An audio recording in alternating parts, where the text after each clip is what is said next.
मविया जागा वाटपातील 2 जागांवरून काँग्रेस नाराज आहे। काँग्रेसचा शिवसेना उद्धव बाळासाहेब ठाकरे पक्षाला नवा प्रस्ताव सादर करण्यात आलेला आहे अशी चर्चा आहे। सांगलीच्या बदल्यात उत्तर मुंबई घेण्याचा प्रस्ताव देण्यात येतोय आणि या अदलाबदली करता पृथ्वीराज चव्हाण मध्यस्थी करत असल्याचं सूत्रांकडून कळतंय।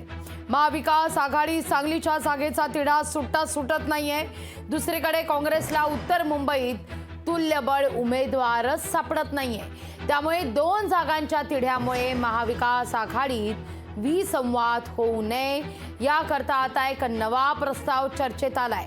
सांगलीची जागा काँग्रेसला देऊन त्याच्या मोबदल्यात उत्तर मुंबई मतदारसंघ ठाकरेंना सोडण्याचा प्रस्ताव काँग्रेसने दिल्याची माहिती समोर येते।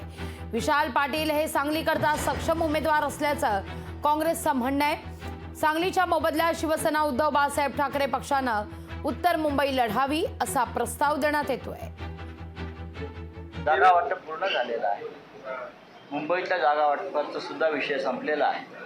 उमेदवार जाहीर झालेले आहेत आणि एकदा उमेदवार जाहीर झाल्यावर त्यांना मागे घेण्याची परंपरा शिवसेनेमध्ये नाही। जे काय चर्चा होत होत्या झाल्या त्याचा सगळा पूर्णविराम झालेला आहे। आता सगळे आपल्या आपल्या कामाला लागलेले आहेत। समोरच्या यांना जे भाजपचं भ्रष्टाचारी आणि सगळं जे काय सरकार जे गेली 10 वर्ष बर्बाद देशाला करून टाकलेलं आहे त्यांच्या विरोधामध्ये लढायचं आहे आणि जिंकायचं आहे। या ईर्षेने सगळ्या जागा आम्ही लढवणार आणि जिंकणार। सुषमाताई, तुम्ही थोडंसं आज म्हणला विश्वजित दादा आमच्यावर चिडू नका।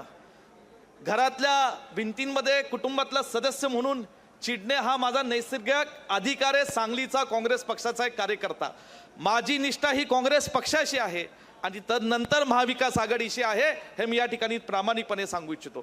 परंतु जर एखादा आपल्या घरातला सदस्य नाराज झाला, चिडला, तर तो का नाराज झाले समजून घेऊन त्याची सुद्धा समजूत काढण्याची जबाबदारी तुम्ही सगळ्या ज्येष्ठांनी आणि वडीलधाऱ्यांनी करावी। लोकशाही मराठी ऐका, पहा, जागरूक रहा।